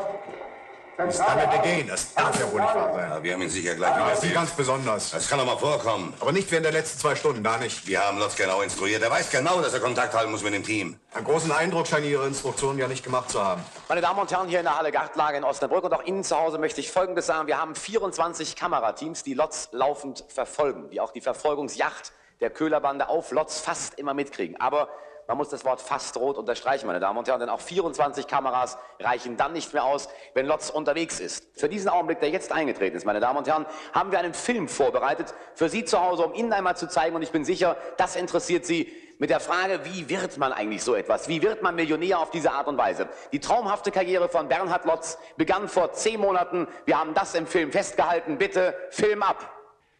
Ich heiße Robert Muljan und bin Leiter der Abteilung Wettbewerbsspiele bei der TETV. An den ersten Besuch von Bernhard Lotz kann ich mich noch genau erinnern, obwohl wir täglich fast 90 Bewerbungen erhalten. Mein lieber Herr Lotz, ich kann Ihnen die erfreuliche Mitteilung machen, dass die Beurteilung durch unsere Testabteilung, ich hoffe, Sie werden nicht übermütig, ganz bestimmt, außerordentlich positiv ist. Sie haben das Zeug für eine Spitzenleistung. Sie gehören zu jenen, die Vorbild für unsere Jugend werden. Und die Gelegenheit dazu bieten wir Ihnen. Ich werde das nie vergessen. Wenn Sie bis heute in einer gewissen Anonymität gelebt haben, dann ist das ausschließlich unglücklichen Umständen zuzuschreiben. Ja, da ist schon was dran. Zum Beispiel in der Schule, als wir da in die höhere Stufe Dieses kamen. Stadium Ihres Lebens ist ohnehin vorüber. Es ist ein Teil Ihrer Vergangenheit in der Anonymität. Von jetzt ab können Sie vor aller Welt zeigen, was tatsächlich in Ihnen steckt. Sie können sich ganz auf mich verlassen. Haben Sie einen Führerschein? Ja. Aber ich bin ganz selten selbst gefahren. Ich meine, am Steuer. Das ist gut. Da haben wir gleich die richtige Sendung für Sie. Für mich? So, gleich? Bahnfrei. Bahnfrei. Keine besonders tolle Sendung. Sie läuft regional am Nachmittag eine halbe Stunde. Aber wenn Sie Erster werden, bekommen Sie immerhin 5.000 Mark. Ja, für einen Anfang. Das heißt, wenn Sie Erster werden, und das auf eine einigermaßen passable Art, und das ist wichtiger als der Geldpreis, kommen Sie automatisch in die Sendung Ernstfall. Die habe ich schon mal gesehen. Das ist doch die, wo einer betäubt wird. Ganz harmlos. Ein normales Todesspiel. Und sich dann irgendwo wiederfindet, wenn er aufwacht und eine Sache lösen muss. Ich habe die gesehen mit dem, der da im U-Boot aufwachte. So ganz allein, unter Wasser. Ja, das war Tim. Kam leider mit den Instrumenten nicht zurecht. Abgesoffen. Dabei war es ein ganz simples Sportboot. Das wäre mir vielleicht auch passiert. Unsere Ausfälle in der Reihe Ernstfall sind unerheblich. Im vergangenen Jahresdurchschnitt betrug die Quote 8,3%. Das heißt, fast 10 Leute haben die Chance zu gewinnen, bevor einer verliert. Ja, aber so ein U-Boot... An Ihrer Stelle würde ich mir darüber keine Gedanken machen. Aber falls Sie es schaffen sollten, dabei zu sein, in einem U-Boot werden Sie ganz bestimmt nicht aufwachen. Wir stellen nie die gleiche Aufgabe zweimal. Kann nämlich auch nicht schwimmen. Das weiß ich. Aber noch ist es nicht so weit. Ja, zuerst bahnfrei. Und was muss ich da machen? Erst mal hier unterschreiben. Eine reine Formsache. Falls etwas passiert, kann man unsere Gesellschaft natürlich nicht verantwortlich machen. Wir sind zwar nicht kleinlich, aber wir behalten uns jede Entscheidung vor. Ich weiß Bescheid. Hier noch einmal, bitte. Danke vielmals. Haben Sie Ihrer Braut schon erzählt, was Sie vorhaben? Nein, das soll eine richtige Überraschung werden. Morgen in 3 Wochen ist die Sendung. So schnell? Mhm. Was muss ich da machen? Eine Wettbewerbssendung. Sie müssen Erster werden. Sie haben 54 Konkurrenten, die alle Erster werden wollen. Und wobei? Bei einem Autorennen. Wir haben die schnellsten Wagen, die es heute gibt. Und eine schöne Bahn.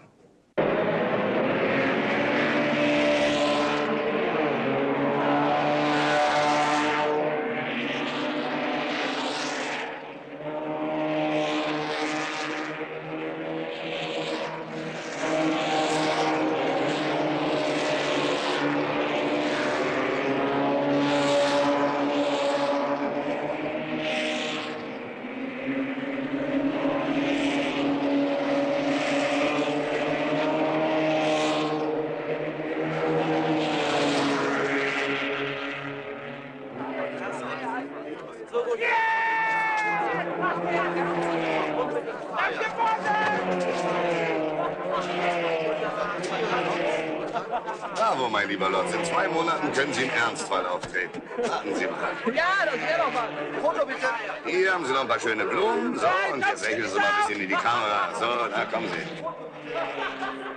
So, meine Damen und Herren, begann also vor rund 10 Monaten die traumhafte Karriere von Bernhard Lotz. Wir waren eben so schnell, dass ich Ihnen das nicht mehr zu Ende erzählen konnte. Das also eigentlich die Vergangenheit. Aber wir müssen uns in diesem Augenblick wieder einschalten in die Ereignisse in diesem Augenblick. Ich hoffe, dass wir gleich Verbindung bekommen mit dem nächsten Kontrollpunkt, den er eigentlich in diesem Augenblick erreicht haben müsste. So jedenfalls ein Anruf von eben. Da ist er bereits.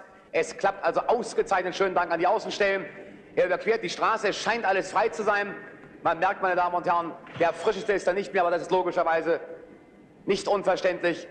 Er überquert die Straße, schaut nach rechts, schaut nach links, aber anscheinend ist die Köhlerbande ihm nicht mehr so auf den Fersen, wie man es in diesem Augenblick vermutet hätte. Er überspringt den Zaun und müsste in diesem Augenblick, ja, genau das ist der nächste Kontrollpunkt der TETV-Spiele, nämlich er ist jetzt am Gasometer. Meine Damen und Herren, aber zurück zu dem, was in der Vergangenheit war. Er gewann ganz klar die Sendung Bahnfrei, obgleich er vorher in dem Interview gesagt hatte, nein, ich bin kein guter Autofahrer. Der Junge hat es geschafft. Ein wagemutiger Bursche, aber alles, das wissen Sie, meine Damen und Herren. Wie aber nun ging es weiter in der Sendung Ernstfall? Vielleicht haben Sie, meine Damen und Herren, vor 7 Wochen unsere Sendung Bahnfrei gesehen und dabei beobachten können, wie Bernhard Lotz in einem wirklich mörderischen Rennen wie ein Profi siegte. Heute hat er keine Konkurrenten. Er braucht niemanden zu besiegen. Er ist ganz auf sich allein gestellt. Er muss nur eine ganz bestimmte Situation meistern. Und wir werden in wenigen Augenblicken, in wenigen Minuten wissen, wie er diese Situation zu seinen Gunsten, das hoffen wir, meistern wird. Was ist passiert? Er ist vor etwa einer Viertelstunde betäubt worden mit einem ganz harmlosen Mittel und er wird in wenigen Minuten erwachen. Aber er weiß nicht wo.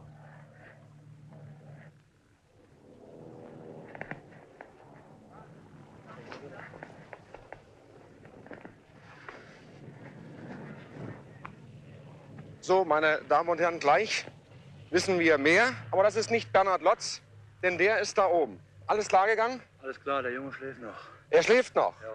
Und sonst Schwierigkeiten gehabt? Nicht, gar keine. Nein. Keine? Wann setzt die Automatik aus? In 5 Minuten. Schätzungsweise 5 Minuten, ja. 5 Minuten? Ja. Und wie lange hat er dann noch Sprit? Etwa 10 Minuten. Etwa 10 Minuten? Ja. Also er hat nicht länger Zeit als ungefähr 15 Minuten, um sich mit der Maschine vertraut zu machen. Genau, richtig, ja. Um zu überlegen, wie kriegt er diese Kiste heil und sich selbst heil zurück auf den Boden. Genau, ja. Ja, ich glaube, dann dürfen wir gespannt sein, wie Bernhard Lotz das schaffen wird. Und ob er es schafft, das werden wir sicherlich sehen.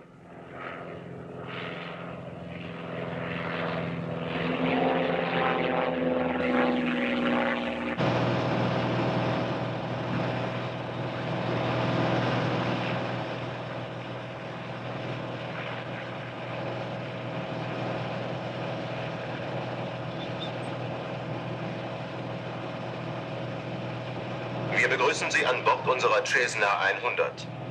Die Steuerung der Maschine erfolgt noch automatisch. In 2 Minuten schaltet sich die Automatik selbsttätig aus. Dann haben Sie noch 5 Minuten Zeit zum Landen. Hals und Bein. Ja, aber... Nicht nervös werden, Lotz. 5 Minuten sind eine Ewigkeit. Ich habe noch nie so ein Ding...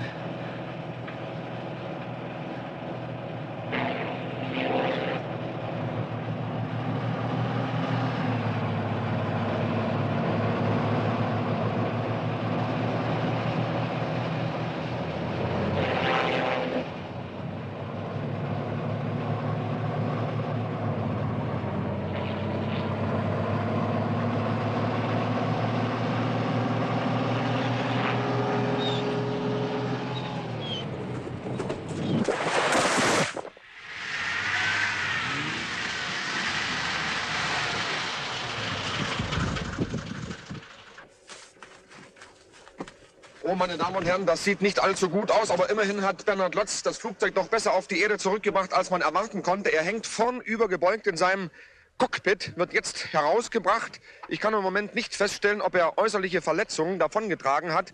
Doch er blutet leicht oben an der Stirn und sicherlich wird sich gleich der Arzt um ihn kümmern und feststellen, was ihm wirklich passiert ist. Hoffen wir, dass der sympathische Leverkusener heil aus diesem Abenteuer zurückkommt. Meine Damen und Herren, das also war der Ernstfall. Das, meine Damen und Herren, war die zweite harte Prüfung für unseren Kandidaten. Aber diesmal müssen wir wieder umschalten. Auch Sie werden das Gefühl gehabt haben, dass wir hier gehabt haben, dass nach den letzten Direktübertragungen von unseren Außenstellen Bernhard Lotz den Kontrollpunkt im Alleingang schaffen würde, dass er ohne jegliche Anstrengung hier ankommen würde. Aber das scheint ein Trugschluss gewesen zu sein. Daher noch einmal ganz kurz nach außen. Wie sieht es zurzeit aus mit Bernhard Lotz? Bitte Außenstelle melden.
Hey, ihr sucht wohl stur weiter, bis er schimmelt, was? Hast du ihn? Nein, noch nicht, aber ich kann mir denken, wo er ist. Ihr sucht mit den Füßen wie im Kopf, das ist der Unterschied. So, steig ein. Ich will dir über Nacht ein bisschen mitdenken, Mädchenskind.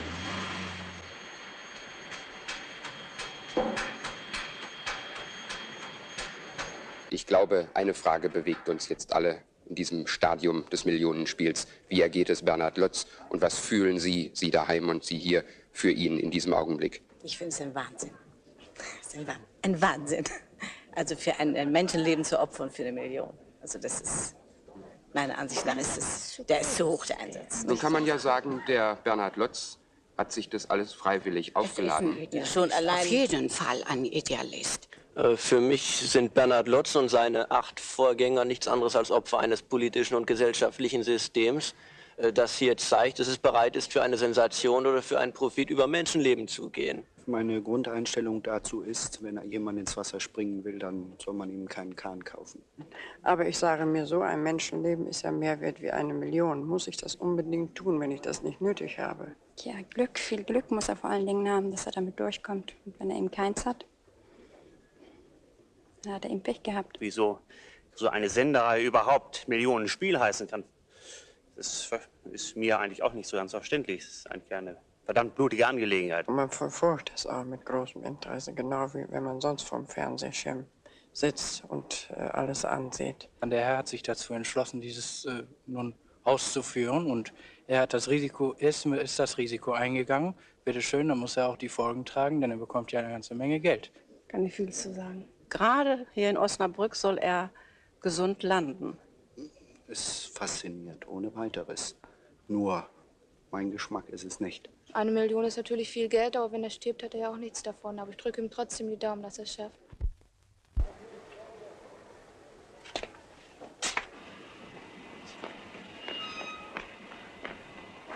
Jawohl, meine Damen und Herren, er hat es geschafft. Das jedenfalls war der letzte Kontrollpunkt vor der Gartlage, vor dem Ziel. Los, komm, lass mal.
Meine Damen und Herren, Sie sehen selber, das sind hilfreiche Samariter, die Fernfahrer.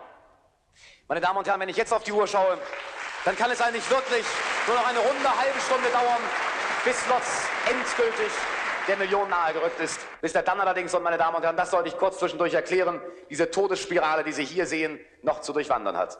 Hier jetzt wieder Bernhard Lotz auf dem weiteren Weg zu uns. Zurück hier! Zurück diesmal! Rück! Halt! Zurück! Stopp! Stopp! Wo ist das Handy jetzt? Los! Halt! Schlag euch Gas! Jetzt mal! Gas nach links!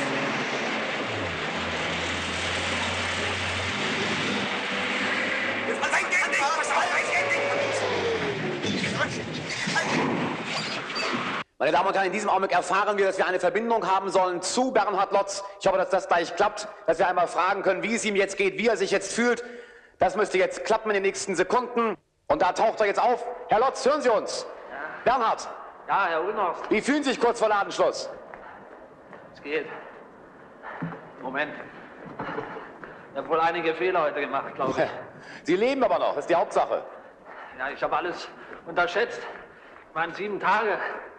Für kurze Zeit kann man sich zusammenreißen und konzentrieren, aber die Dauer... Bernhard, aber Sie haben Ihre Fehler selbst eingesehen, das ist die Hauptsache. Ja, aber immer hinterher.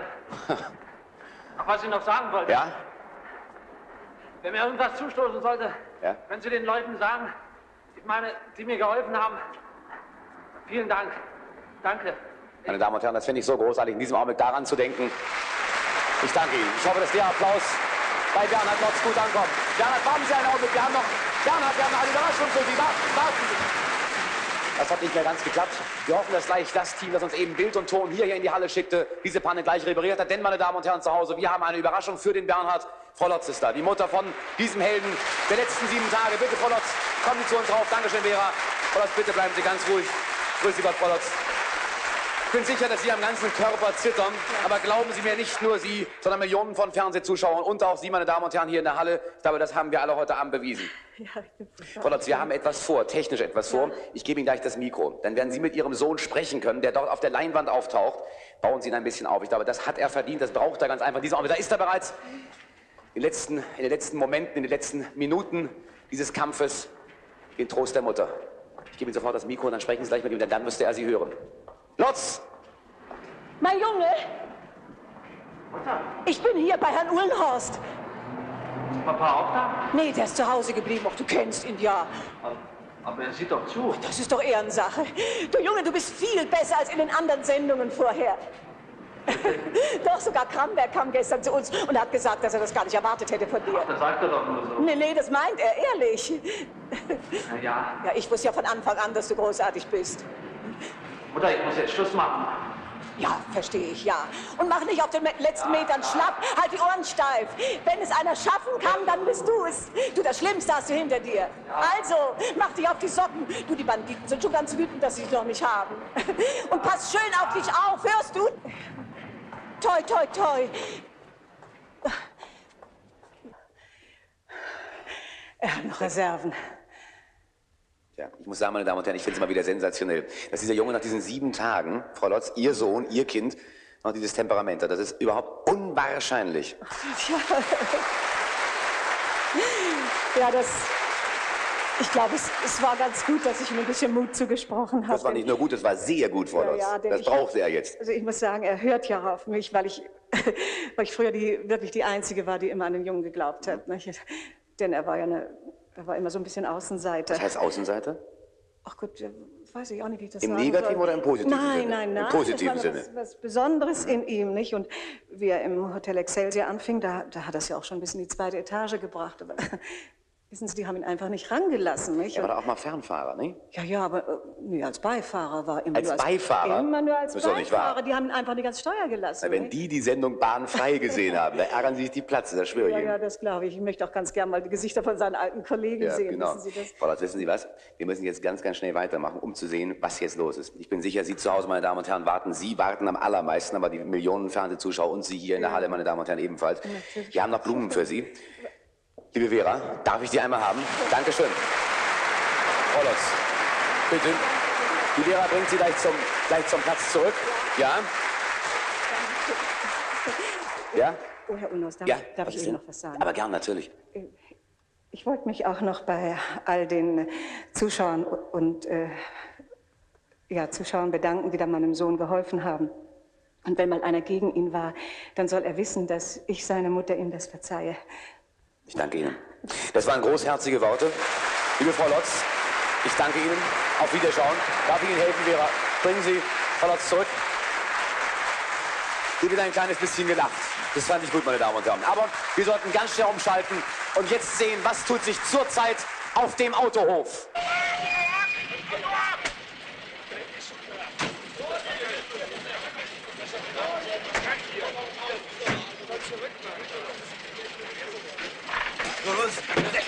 Lass mich doch los! Zurück!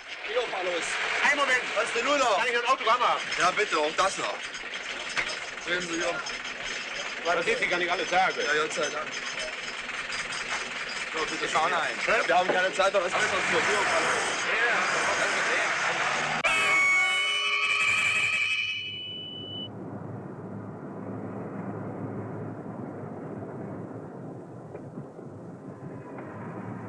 Sie fahren täglich ins Büro und machen sich schön. Sie fahren nur einmal in den Himmel und möchten doch auch schön sein.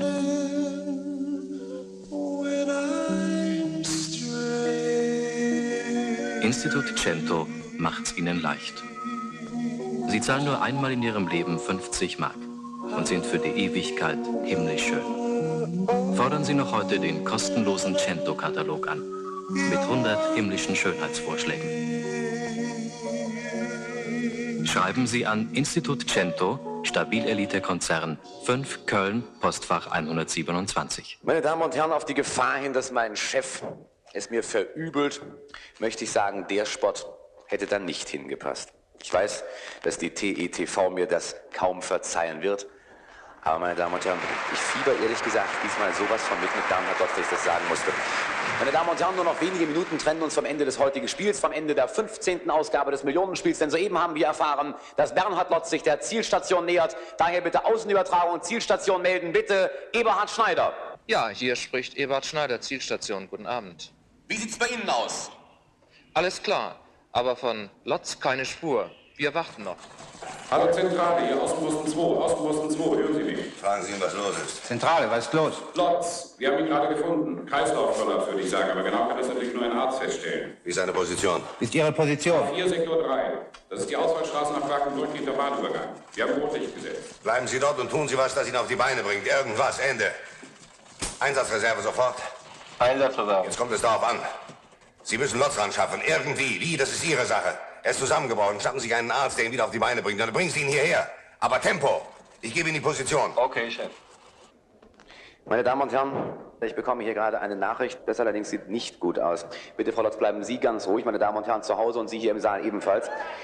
Bernhard Lotz hat gerade eben einen Schwächeanfall bekommen. Aber bitte beunruhigen Sie sich nicht. Es sind hilfreiche Samariter bei ihm. Ebenfalls ein Arzt ist da. Und wir hoffen, dass er die letzten Minuten ebenfalls so gut überstehen wird wie die letzten Tage.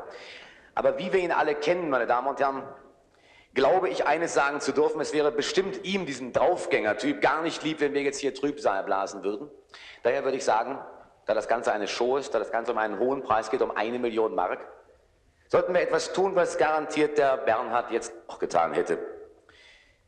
Nämlich versuchen, in dem Augenblick das zu vergessen und ganz einfach sagen, bitte Musik und bitte Ballett.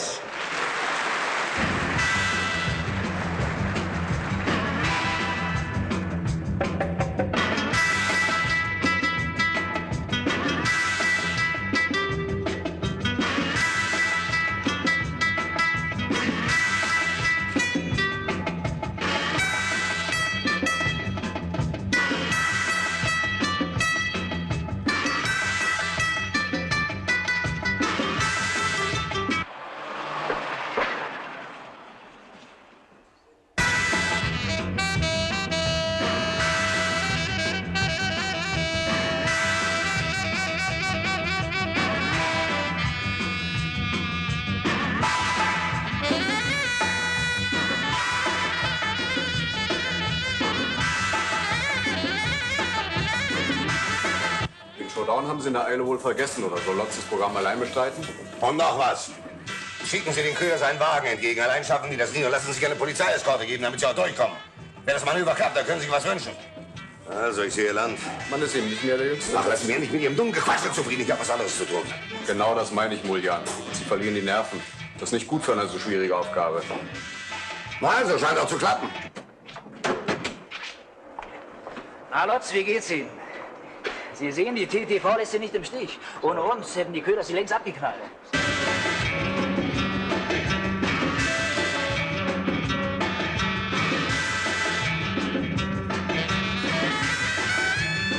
Lotz, wir müssen das Spiel gut zu Ende bringen, so wie es die ganze Zeit gelaufen ist. Da sind wir doch einer Meinung. Lotz, da sind wir doch einer Meinung, nicht wahr? Ha?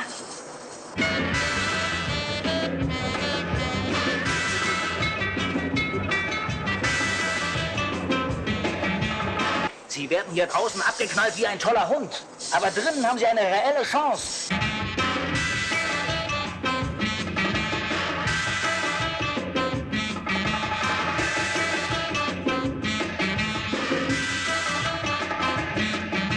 Da kommen Sie hoch.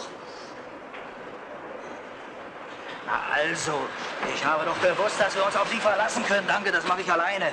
Nun passen Sie mal auf, Lotz. Nein, nicht da lang, passen Sie auf. Da drüben ist Ihre Position. Da gehen Sie jetzt hin, stellen sich hin und warten auf das Zeichen. Und dann laufen Sie los. Herzlichen Dank. Meine Damen und Herren, ich kann Ihnen jetzt Gott sei Dank die erfreuliche Mitteilung machen. Wir haben heute für Sie das, was wir Ihnen eigentlich immer bieten möchten, nämlich einen Showdown, das hier vor Ihren Augen im Saal stattfindet, vor Ihren Augen zu Hause, meine Damen und Herren, vor Millionen von Bildschirmen. Wir haben gerade eben erfahren, den Schwächeanfall hat Bernhard Lotz relativ schnell überstanden, aber die Köhlerbande ist ihm immer noch ganz kurz auf den Fersen, aber dank der guten Kondition beider, meine Damen und Herren, kann das stattfinden, was wir Ihnen immer bieten wollten. Haben Sie das verstanden? Na prima, dann gehen Sie mal rüber. Achtung, Bild frei.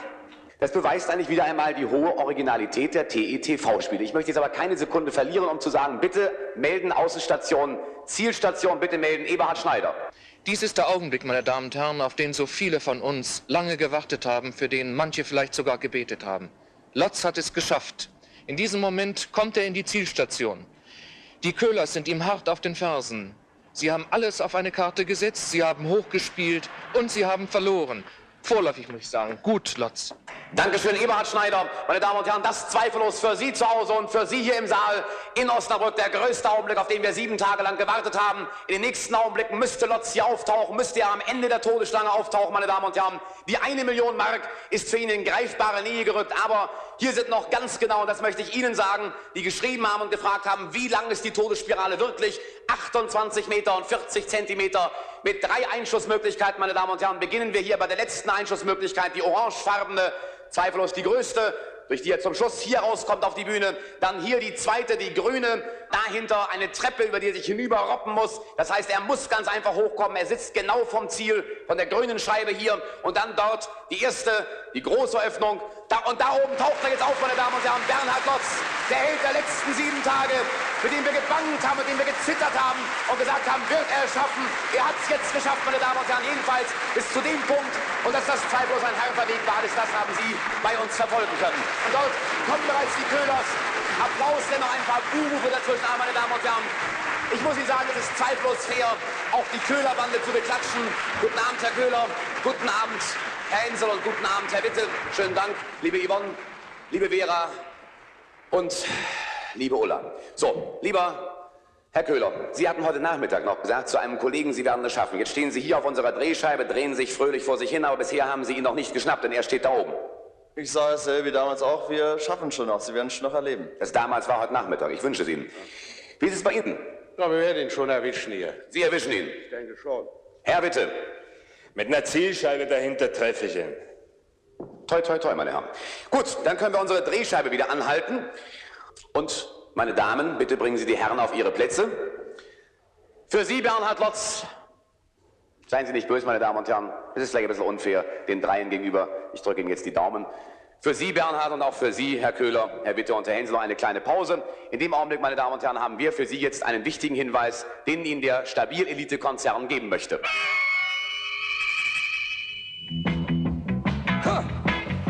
Look here. Quell Monte Carlo. Erleben Sie ein neues, erfrischendes Gefühl.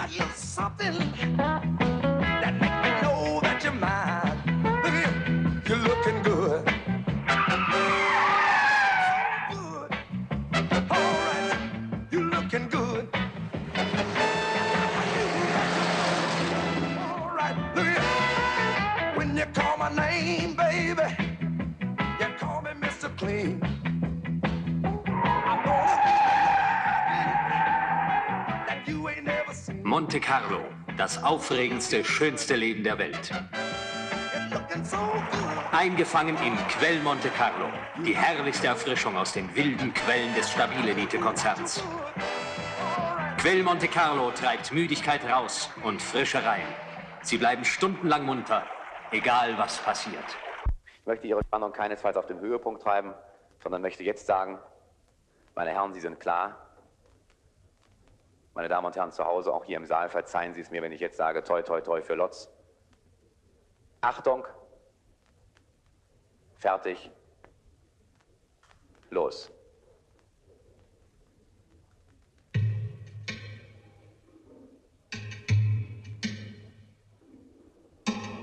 Das, meine Damen und Herren, jetzt zweifellos die spannendsten Augenblicke. Denn hier entscheidet sich jetzt wirklich das Schicksal um Lotz. Die Million ist jetzt in greifbare Nähe gerückt. Wird er sie kriegen? Wird er sie nicht kriegen? Das ist hier die Frage. Ich möchte Ihnen zwischendurch noch sagen, meine Damen und Herren, an dieser Stelle, in der Lotz jetzt zur Zeit ist, in der Schlange kann ihm nichts passieren. Dort ist schusssicheres Glas. Lediglich die Einschussmöglichkeiten bieten eine echte Gefahr für ihn. Es geht sicherlich nicht nur mir so, sondern auch Ihnen. Man glaubt ganz einfach selber in dieser Todesschlange zu sein. Und man hat manchmal das Gefühl, Lotz zweifelt. Aber diese letzten Meter muss er zurücklegen. Jetzt ist er kurz vor der ersten Einschussmöglichkeit, die Witte hat. Er zögert oder, meine Damen und Herren, er will täuschen.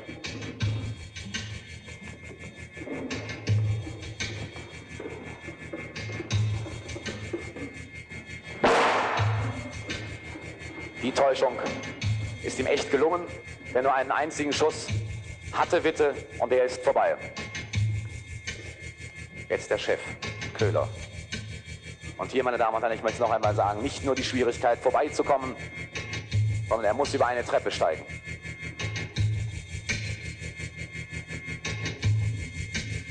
Man wagt kaum zu atmen. Ich möchte jetzt nicht in der Haut von der Mutter stecken. Schafft er es nicht.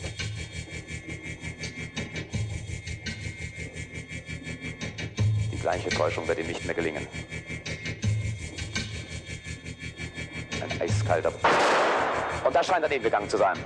Lotz ist angeschlagen. Lotz ist angeschlagen, meine Damen und Herren. Was ist jetzt in diesem Augenblick zu tun? War es ein Streifschuss? War es ein echter Schuss? Nein, er bewegt sich. Er erhebt sich wieder in diesem Augenblick, meine Damen und Herren. Auch der Schuss von Köhler, der in der Mitte ihn genau traf, scheint ihm nichts Ernsthaftes angetan zu haben. Doch er blutet. Lotz, die falsche Richtung. Lotz! Köhler, gucken Sie mich nicht so an, das muss ich tun. Lotz, falsche Richtung!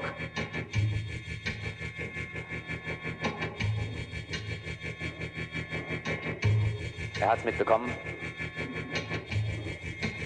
Er richtet sich wieder auf und hat jetzt, meine Damen und Herren, die letzte Öffnung zu überstehen. Er steht. Ein bewundernswerter Junge. Die Million, meine Damen und Herren, die 1 Million D-Mark ist in greifbarer Nähe gerückt. Und die 2 der Köhlers hoffen jetzt auf den dritten Mann, hoffen jetzt auf Hänsel. Und auch das ging daneben. Bitte sofort Arzt. Wo ist die Krankenschwester? Bitte kommen Sie sofort rüber. Herr Dr. Seitz, Sie müssten ja wohl sein, da sind Sie bereits. Es ist ein Jammer, dass in diesem letzten Augenblick noch dem sympathischen Leverkusener das zugestoßen ist. Herr Dr. Seitz, bitte sofort Sie da vorne ran. Frau Lotz, Sie müssten auch hier vorne sein. Bitte kommen Sie zu mir. Das sind jetzt die letzten Augenblicke, die zweifellos härtesten Augenblicke der ganzen Sendung. Hier vorne bitte, Ulla, kommen Sie, kümmern Sie sich bitte um Frau Lotz. Bitte bleiben Sie ganz ruhig. Sie sehen, dass unser Arzt dabei ist, unsere Schwestern dabei sind. Ich hoffe, meine Damen und Herren, dass ich Ihnen zu Hause gleich mehr sagen kann, aus dem Munde eines Fachmannes, ob die Verletzung eine harmlose ist oder auf jeden Fall keine gefährliche Verletzung ist. Die Herren der Köhlerbande stehen jetzt in diesem Augenblick, viele mehr von Ihnen, meine Damen und Herren, können es zu Hause wahrscheinlich nicht verstehen, ein bisschen triumphierend daneben. Aber das Ganze ist eben ein Spiel mit sehr hohem Einsatz. Nämlich, bitte eine Trage. Nämlich auf der einen Seite, meine Damen und Herren, das wissen Sie, das Leben. Auf der anderen Seite 1 Million Mark. Herr Dr. Seitz, bitte das Urteil eines Fachmannes. Was ist es?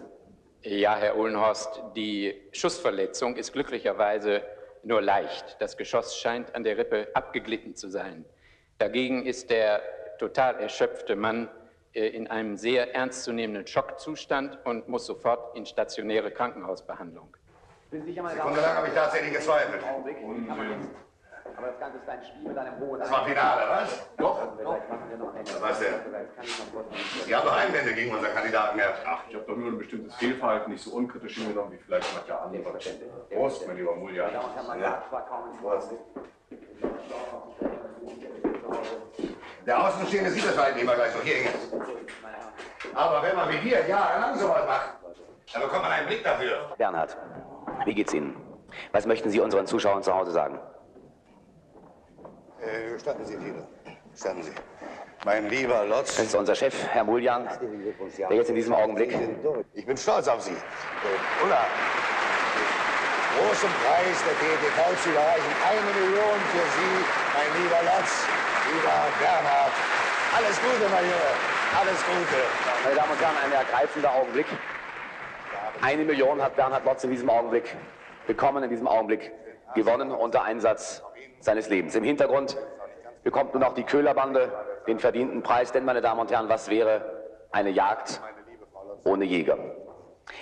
Das wäre sie gewesen, die 15. Folge des Millionenspiels, meine Damen und Herren. Ich stellte Ihnen am Anfang bereits den neuen Kandidaten vor, nämlich Uli Kowalski, der eben hinter den Kulissen zu mir sagte, das macht mir nichts aus, weil ich eben gesehen habe, ich bin dabei. Hut ab vor solchen Männern. Hoffen wir, meine Damen und Herren, dass es Bernhard Lotz in relativ kurzer Zeit wieder gut geht, dass er über die Verletzungen hinwegkommt. Wie wir eben gehört haben, ist das Größte eine Schockwirkung. Hoffen wir, dass er die Millionen gut anlegt, im Sinne der ganzen Familie. Und, meine Damen und Herren, ich möchte mich verabschieden. Bis heute in 3 Wochen. Schönen Dank, dass Sie dabei waren. Guten Abend und auf Wiederschauen. Ihr Thilo Uhlenhorst.